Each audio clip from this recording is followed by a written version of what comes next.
আজ আমাকে কথা বলতেই হবে ইনশাআল্লাহ, কারণ আগামীতে আবার আপনাদের সাথে দেখা হবে কিনা আমি জানি না। কথা বলতেই হবে। বসেন, কেউ দাঁড়িয়ে থাকবেন না। আমি দেখতে পাচ্ছি বাংলাদেশের ভাগ্য আকাশে উত্তর গগনে কালো মেঘ জমা হয়েছে। ঝড়ের পূর্বাভাস লক্ষ্য করছি।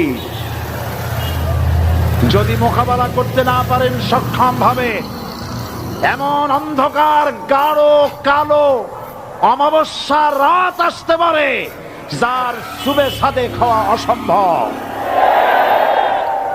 সুতরাং আপনারা কি কাপুরুষের মতো কাফের মুশরিকদের গোলামি করে মরতে চান? বিড়ালের মতো 500 বছর বেঁচে থাকার কোনো লাভ নাই। সিংহের মতো 1 ঘন্টা বাঁচতে চাই।